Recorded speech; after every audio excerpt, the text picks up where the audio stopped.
gran saludo para todos. Y que tengan un buen día o noche. Les habla, el Dr. Adelis Rodríguez. A continuación. Atención integral en salud.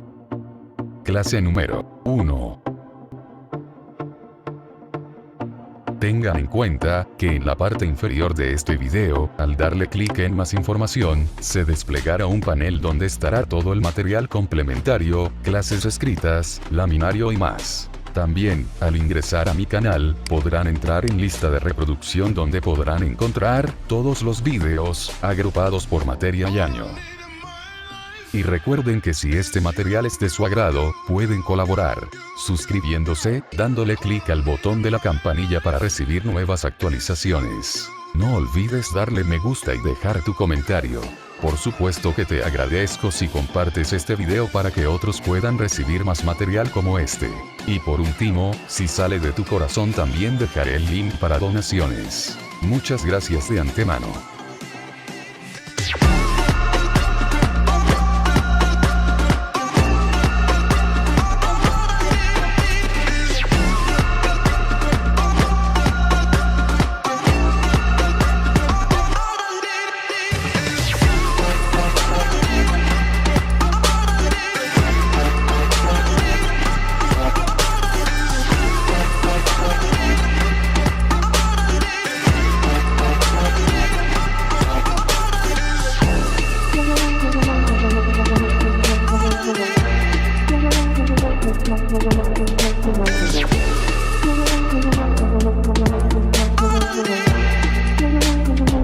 Saludos a todos. Con la actividad orientadora de hoy, comenzamos el estudio de la asignatura Atención Integral en Salud, la cual incorpora contenidos relacionados con el crecimiento y desarrollo en las diferentes etapas de la vida, la atención al paciente con situaciones especiales, así como la rehabilitación en la atención primaria de salud y la salud familiar. Al concluir el estudio de estos contenidos, ustedes serán capaces de caracterizar la asignatura a través de sus objetivos, unidades temáticas y sistema de evaluación. Identificar las características evolutivas del crecimiento y desarrollo prenatal y postnatal, a partir de las variables antropométricas en el individuo. Interpretar las modificaciones generales que produce la gestación en el organismo materno y evaluar el crecimiento y desarrollo en el individuo a partir de las variables antropométricas y métodos de valoración.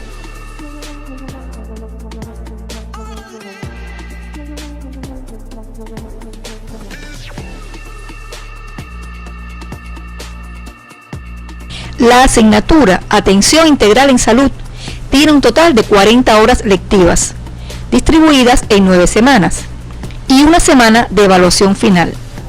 Sus objetivos generales están dirigidos al logro de habilidades que le permitirán al estudiante brindar atención médica integral a pacientes, familias y comunidad en las diferentes etapas del crecimiento y desarrollo del ser humano, ejecutar acciones integrales de salud dirigidas a la atención al adulto mayor, al paciente en etapa terminal y a su familia, así como al paciente con discapacidad. Recomendar acciones de rehabilitación integral en la atención a pacientes, familia y comunidad, y aplicar acciones de atención integral a la familia.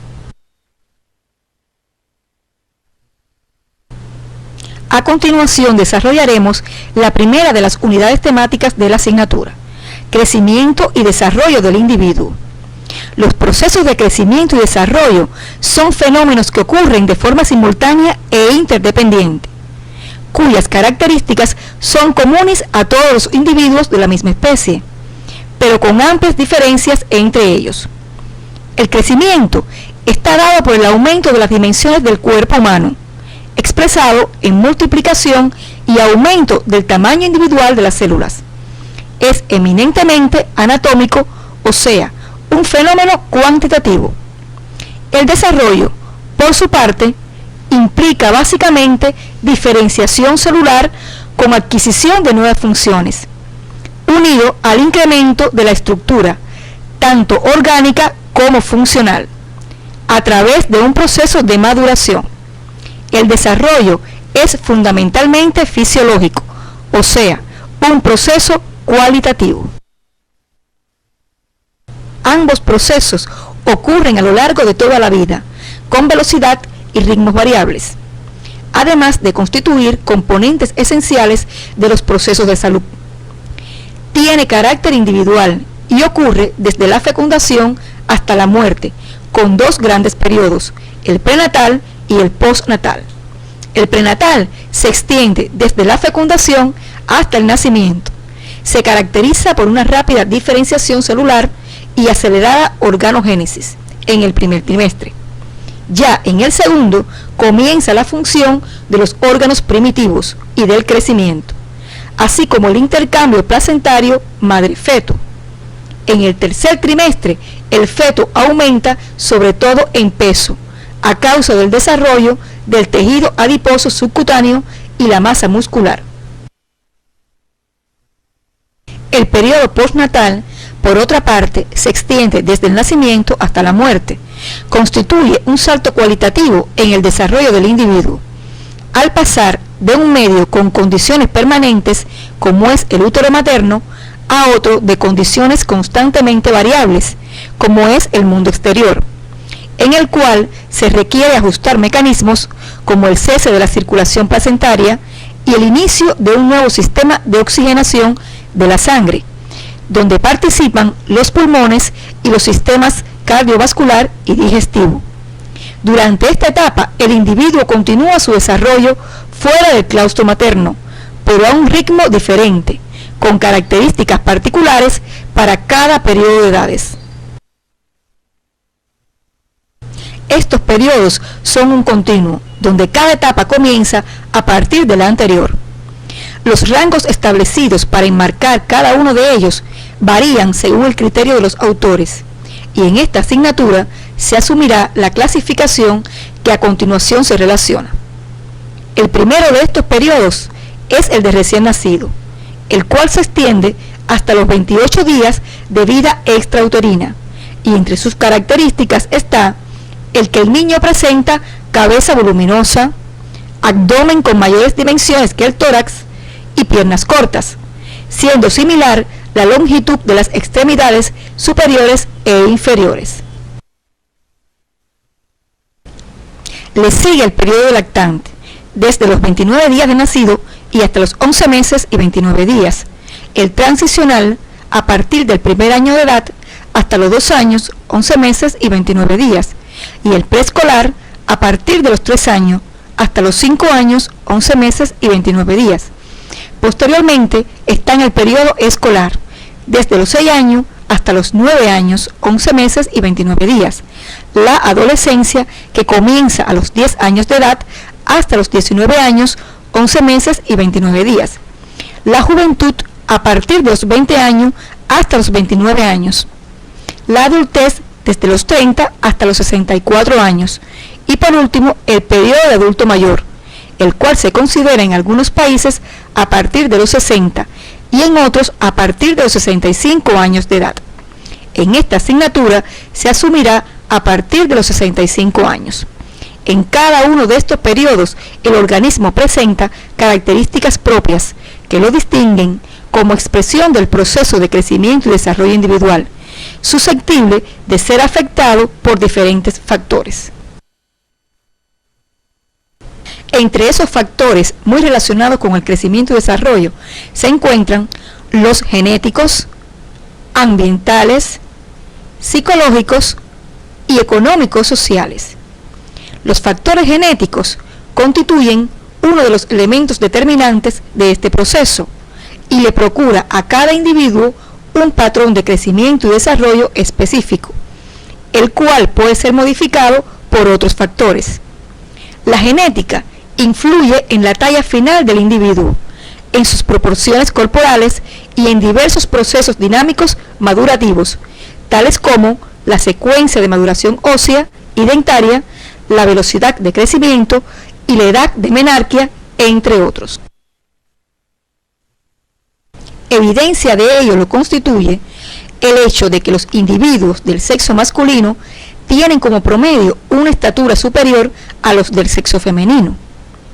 Existe una correlación positiva entre la estatura de los padres y la de los hijos. El crecimiento y desarrollo de los gemelos idénticos es casi superponible a diferencia de los gemelos no idénticos, y el desarrollo óseo de las hembras es más avanzado que el de los varones durante toda la etapa del crecimiento. Otro factor es el ambiental, el que se evidencia aún desde el medio intrauterino, siempre en estrecha interacción con los factores genéticos. Dentro de los factores ambientales, la nutrición y las enfermedades infectocontagiosas son particularmente importantes, así como el clima y la estación. La nutrición quizás sea el más relevante dentro de este grupo, pues se ha comprobado que el aporte adecuado de nutrientes permite un crecimiento armónico que refleja fielmente el potencial genético. En cambio, la alimentación insuficiente puede comprometer el proceso de crecimiento y desarrollo. En relación a la influencia de las enfermedades, se ha evidenciado que la atención médica adecuada y la práctica sistemática de inmunizaciones preventivas da como resultado mejor crecimiento y desarrollo de la población infantil. En cambio, cuando el desarrollo sanitario de un país es bajo, el desarrollo físico de los individuos es pobre y la mortalidad infantil aumenta. El clima también influye en el proceso y se ha demostrado que en los países no tropicales existe mayor velocidad de crecimiento en primavera y verano que en otoño e invierno. Los factores psicológicos constituyen otro de los elementos que, muy relacionados con los anteriores, influyen sobre el crecimiento y desarrollo del individuo, pues se ha evidenciado que en el niño sometido a estados de estrés emocional prolongado se afecta la hormona del crecimiento y se produce retardo en el mismo, mientras que al suprimir la causa del estrés, la recuperación es semejante a la de la administración terapéutica de la hormona. Asimismo, se ha observado que la afectividad beneficia el desarrollo equilibrado de un niño en sus aspectos emocionales, sociales y laborales, y en casos de existir alteraciones afectivas en el vínculo con los padres o con la familia, el desarrollo puede afectarse. En relación con los factores económicos sociales, es de señalar que ellos constituyen el denominador común de los factores ambientales antes señalados. En las poblaciones con diferentes estatus socioeconómicos, los niños que disfrutan de mejores condiciones de vida alcanzan mayores dimensiones corporales que los menos favorecidos. Incluso se ha observado que la aparición de la menarquia en las niñas es más temprana.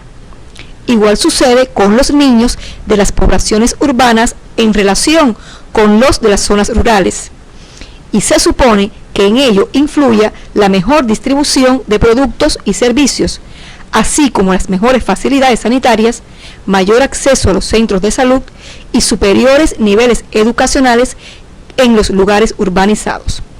Resumiendo, la interacción de todos los factores antes mencionados crean las condiciones necesarias para lograr un determinado crecimiento y desarrollo en el individuo. De ahí la importancia de la valoración integral de este. Pasaremos ahora a estudiar las modificaciones que se producen durante el embarazo, las cuales le permiten al feto tener un entorno saludable, sin comprometer la salud de la madre. Estas transformaciones pueden ser locales o sistémicas. Entre las primeras se encuentran aumento de tamaño de los ovarios hasta el sexto mes, provocado por edema, y aumento de la vascularización y de las células intersticiales. A partir de entonces dejan de funcionar y adquieren aspecto senil. Crecimiento en longitud de las trompas de falopio hasta las 19 o 20 semanas.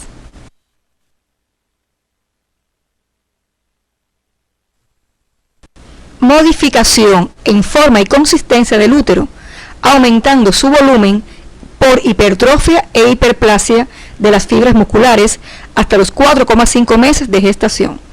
para dar paso a un crecimiento por distensión, aumento de la longitud y capacidad de la vagina, por hipertrofia e hiperplasia de sus fibras elásticas y musculares, y alteraciones estructurales y funcionales de las mamas, por aumento de volumen, consistencia y sensibilidad, todo lo cual permite su preparación para la lactancia después del parto.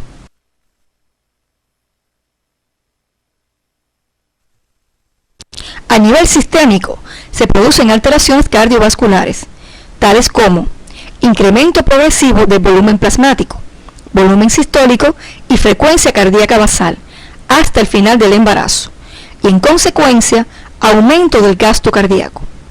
Redistribución del volumen plasmático hacia el útero, placenta, riñones y piel. Anemia dilucional y ferropénica, y descenso de la tensión arterial.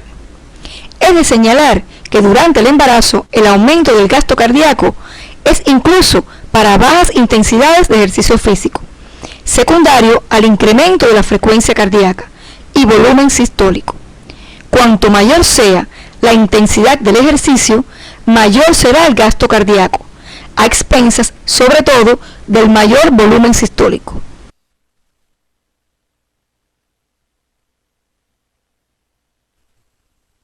La función respiratoria también sufre modificaciones, pues el crecimiento del útero eleva la posición del diafragma, lo que reduce la capacidad pulmonar, además de aumentar la frecuencia de la respiración, lo que es más significativo a partir de la 21ª semana de gestación. A nivel del aparato digestivo, se produce relajación muscular en el tubo digestivo, que causa aumento del reflujo gastroesofágico y del vaciamiento gástrico, así como reducción de los movimientos intestinales. La aparición de síntomas como el ardor gástrico y el estreñimiento pueden deberse en parte a la disminución del tono de la musculatura lisa intestinal. Entre otras de las modificaciones sistémicas que se producen se encuentran la hiperlaxitud ligamentosa por aumento en la secreción de la hormona relaxina, con especial repercusión en las articulaciones pelvianas, el desplazamiento del centro de gravedad hacia atrás, aumento de la lordosis de la columna y aumento de la base de sustentación en el tercer trimestre del embarazo, incremento de la secreción de insulina con grandes fluctuaciones de la glicemia.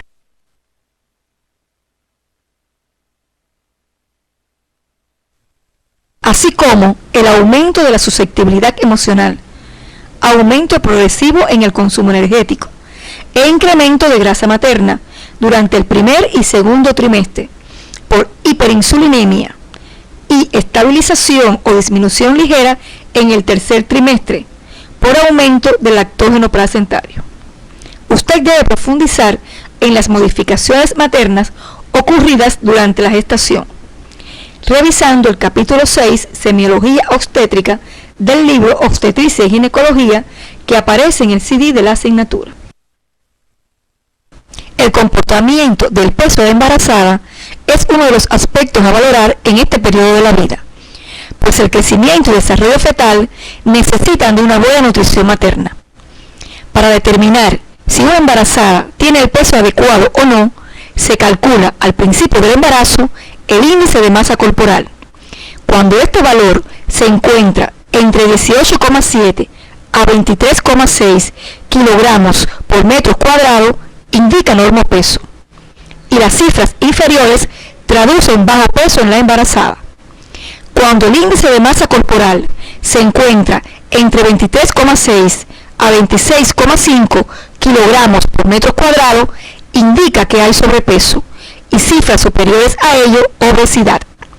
Se considera que toda mujer debe aumentar como mínimo 8 kilogramos de peso durante la gestación, aun aquellas con sobrepesos en el momento de la lactación, y se aceptan como cifras totales a alcanzar entre 12 y 15 kilogramos de peso. Junto a ello se debe lograr que el modo de aumentar sea lento y continuo. Por lo tanto, ese incremento será diferente según los trimestres del embarazo. En En los 3 primeros meses el aumento será mínimo e incluso la mujer puede adelgazar si tiene náuseas y vómitos. Ya en el segundo trimestre comienza el aumento de peso en forma constante, que debería ser de 1 kilogramo a 1,5 kilogramos por mes, aproximadamente 0,5 kilogramos por semana. Durante los últimos meses, la curva de aumento de peso de la embarazada es más notoria, determinada por el crecimiento fetal a expensas de la grasa subcutánea.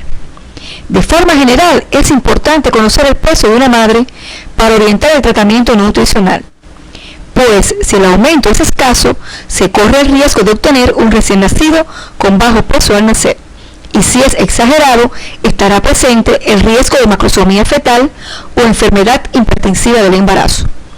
Por ello, las embarazadas de bajo peso requieren ingerir una dieta que aporte entre 35 y 45 calorías por kilogramo de peso. Las normopeso entre 30 y 35 calorías por kilogramo de peso. Las sobrepeso requieren entre 25 y 30 calorías por kilogramo de peso. Y las obesas entre 20 y 25 calorías por kilogramo de peso. Otro de los aspectos a considerar en el proceso de crecimiento y desarrollo son las dimensiones antropométricas, entre las que se encuentran el peso, la talla, el perímetro cefálico, el perímetro braquial y los pliegues grasos. Estas variables deben obtenerse por medio de un instrumental preciso y una técnica apropiada que permitan lograr resultados fiables para evaluar correctamente este fenómeno. La talla es la dimensión que mide la longitud o altura de todo el cuerpo. Cuando se le toma en posición acostada, se le denomina longitud supina, y cuando se mide en posición de pie, estatura. Esta última forma debe realizarse a partir de los 2 años. El crecimiento comienza desde la primera división que realiza el óvulo fecundado.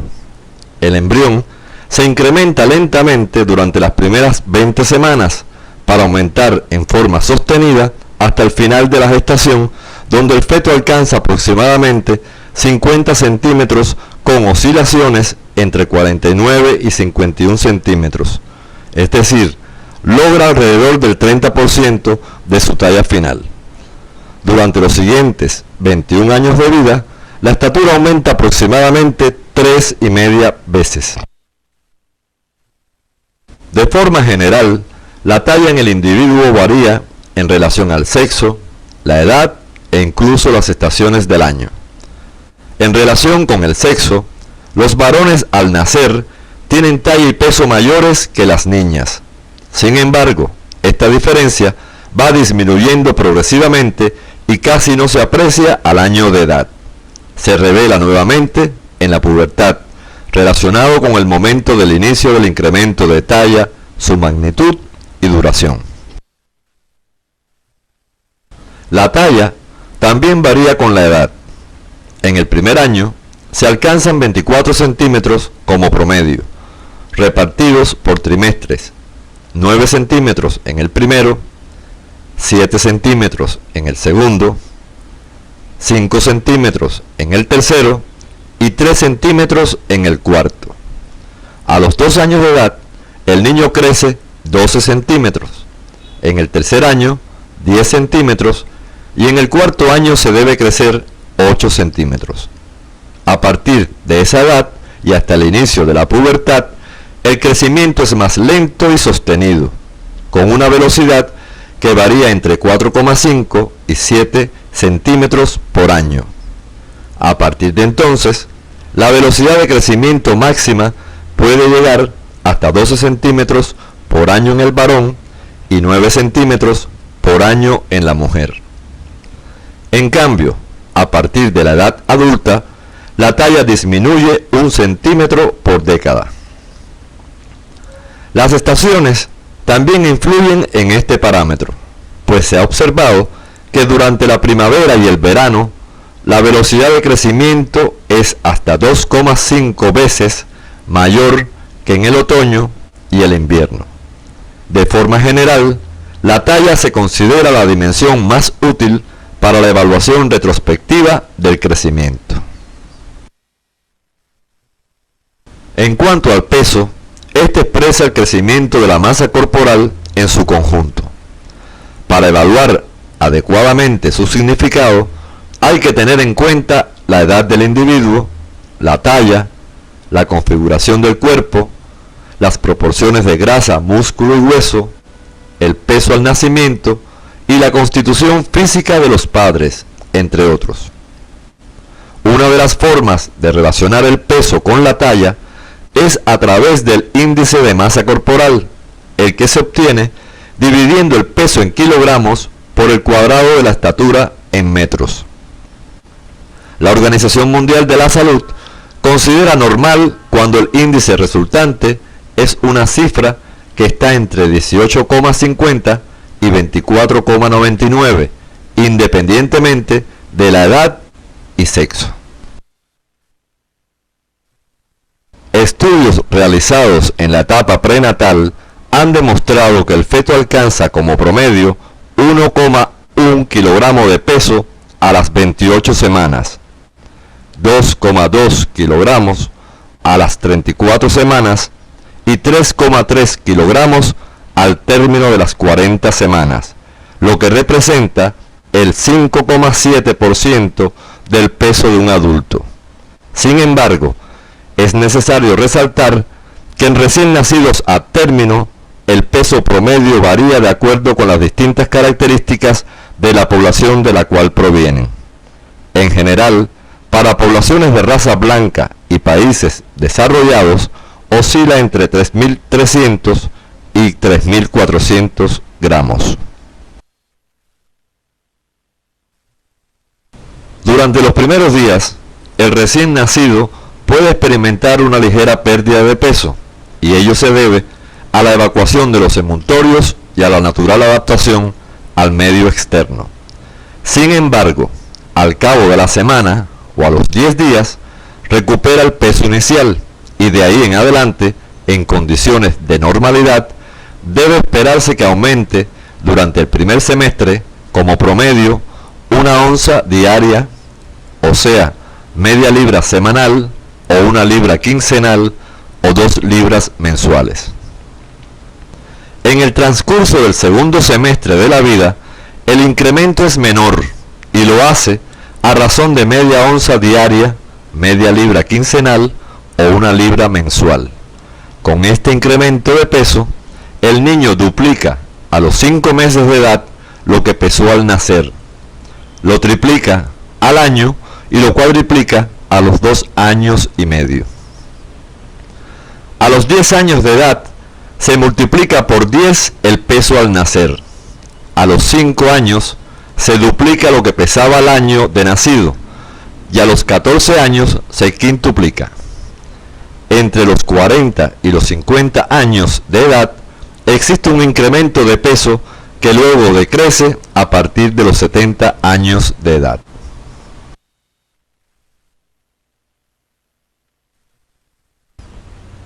La circunferencia cefálica es otra de las dimensiones antropométricas.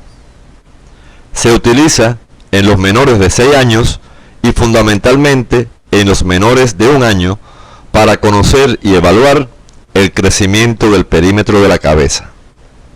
El cerebro alcanza alrededor del 25% de su peso adulto al momento del nacimiento, lo que se corresponde con 34 centímetros, con una variabilidad entre 32 y 36 centímetros. A partir de entonces, el niño incrementa sus valores en aproximadamente 6 centímetros durante el primer trimestre, 3 centímetros en el segundo, 2 centímetros en el tercero y 1 centímetro en el cuarto, logrando al año de edad entre 44,8 centímetros y 46 centímetros, aumentando unos 2 centímetros en el segundo año. A los 3 años de edad alcanza los 49 centímetros y a los 5 años tiene 50 centímetros. A edad escolar, la circunferencia cefálica solo aumenta unos 2 a 3 centímetros y a los 15 años el promedio es alrededor de 55 centímetros. Son también dimensiones útiles para evaluar el proceso de crecimiento y desarrollo, la medición de los pliegues grasos y el perímetro braquial. Usted debe profundizar en ellas revisando el capítulo 4, Crecimiento y Desarrollo, del libro de texto Temas de Pediatría que aparece en el CD de la asignatura. Continuaremos ahora con el estudio de los índices antropométricos como método para evaluar el crecimiento en el individuo.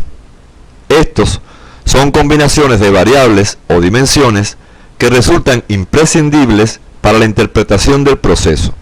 Los más usados son el peso para la talla para la edad y el peso para la edad. Ellos pueden ser expresados en forma de percentiles, puntuaciones Z o porcentajes de la mediana, lo que permite comparar al niño o a la persona estudiada con una población de referencia. Lo más común para expresar las curvas de crecimiento son los percentiles. Ellos indican determinadas posiciones dentro de la distribución de valores que puede alcanzar una dimensión específica en una determinada población. Cuando estos se ordenan en magnitudes ascendentes o descendentes, al agrupar personas de la misma edad cronológica o que tienen otras características antropométricas comunes. Para ello, se han diseñado tablas con 7 columnas que indican los percentiles. Valores por debajo del percentil 3 o por encima del 97 nos indica que el paciente se encuentra fuera de los límites de normalidad.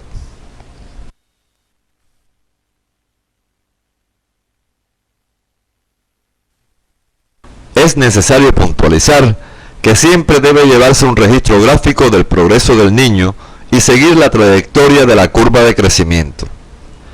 El método ideal para dar seguimiento a este proceso es el de comparar el peso, estatura u otra medición que se requiera con el recogido en un gráfico de percentiles de una población a la que pertenece el individuo en cuestión, pues estos gráficos tienen la virtud de que señalan la variabilidad de cada observación dentro del rango admitido para cada edad. La Organización Mundial de la Salud recomienda que cada país cuente con estándares nacionales de crecimiento, y ello ha sido reforzado por organizaciones y autoridades científicas internacionales. Usted debe revisar la interpretación y limitación de los percentiles en el capítulo 6, Crecimiento y Desarrollo, del libro de pediatría que aparece en el CD de la asignatura. Muy en relación con lo anterior está la canalización del crecimiento, lo que se produce durante las edades preescolares y se expresa a través de un comportamiento estable durante toda la infancia de la curva de crecimiento de los niños sanos dentro de los diferentes canales de crecimiento. Estos canales son el rango de valores que existe entre uno y otro de los percentiles que habitualmente se estiman. Aproximadamente el 75% de los niños se mueve del percentil en que nació, ya sea acelerando o frenando el crecimiento, hasta alcanzar el canal determinado por su carga genética.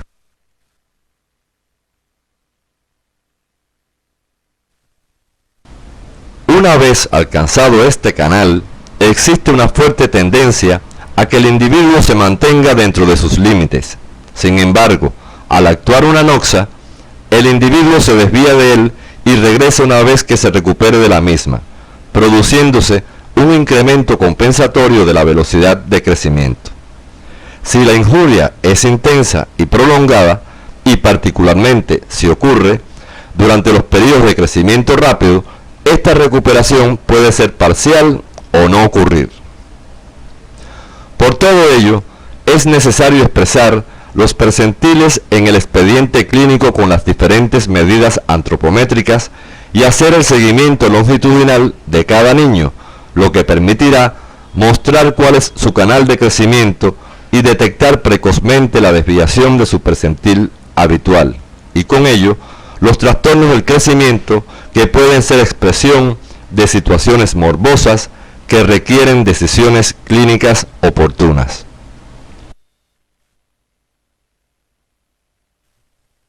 Resumiendo, en la evaluación del crecimiento en el individuo es necesario realizar anamnesis cuidadosa valorando los factores que influyen en el crecimiento y desarrollo, examen físico riguroso, obtención de datos antropométricos con instrumentos y técnicas apropiadas, expresar los índices antropométricos en percentiles, puntuaciones Z o porcentajes de la mediana, registrar los datos obtenidos en la curva de crecimiento en distancia, interpretar los datos registrados observando la tendencia evolutiva de la curva y canal de crecimiento, así como representar gráficamente la velocidad de crecimiento.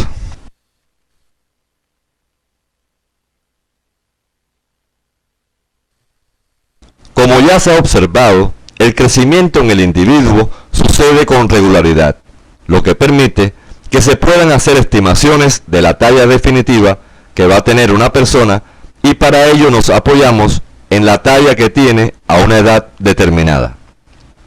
Uno de los procedimientos que se utilizan es el uso de los valores del coeficiente de correlación entre la estatura a cierta edad y la que se alcanzará a la edad adulta. El cuadrado del coeficiente de correlación a una edad determinada representa muy aproximadamente el porcentaje de la estatura definitiva que ha alcanzado el sujeto en ese momento. Para ello, existen tablas que permiten calcular las predicciones sobre la base de la estatura que ha alcanzado el niño y su edad cronológica.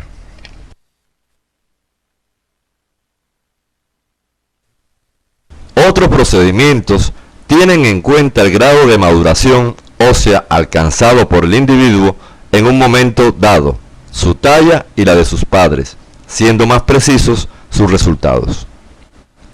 Algunas fórmulas, como las que se muestran en la imagen, se han establecido para correlacionar cuán adecuado es el canal de crecimiento de un niño en relación al promedio de talla de sus padres, considerando que el factor hereditario es fundamental en cuanto a la determinación de la talla final.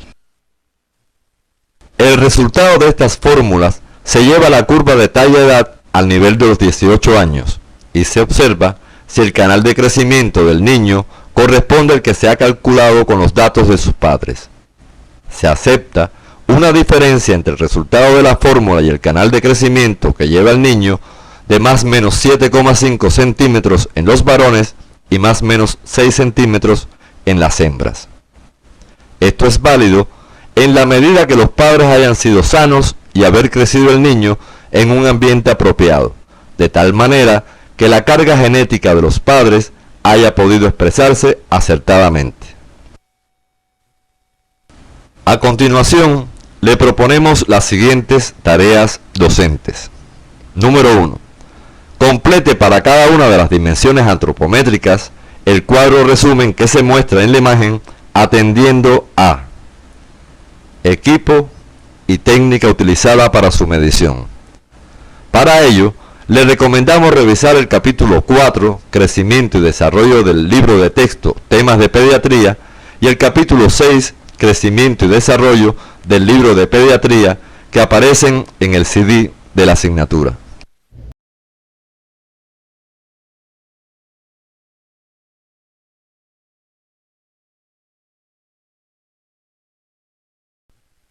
Número 2. En el escenario de formación donde usted realiza su práctica docente, identifique niños en la etapa transicional y realice medición del peso, la talla y la circunferencia cefálica. Valoración antropométrica utilizando las tablas de peso-talla, peso-edad y talla-edad. Confeccione un informe donde exponga los resultados y en caso de observar desviaciones del estado de normalidad, valore los posibles factores que han influido en ello. Debe revisar la bibliografía básica del tema que se presenta en el CD de la asignatura.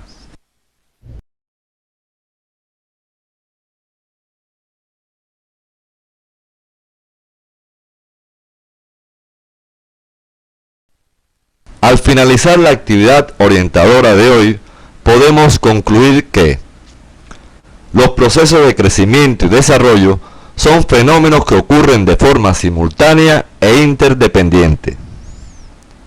Los factores genéticos, ambientales, psicológicos y económicos sociales influyen en el crecimiento y desarrollo del individuo durante los periodos prenatal y postnatal. Las mediciones seriadas permiten construir un perfil de desarrollo del individuo y calcular su velocidad de crecimiento. Durante el embarazo, se producen modificaciones locales y sistémicas en la madre que le permiten al feto tener un entorno saludable para crecer y desarrollarse. La evaluación del crecimiento y desarrollo es indicador de las condiciones de salud del individuo o grupo poblacional evaluado.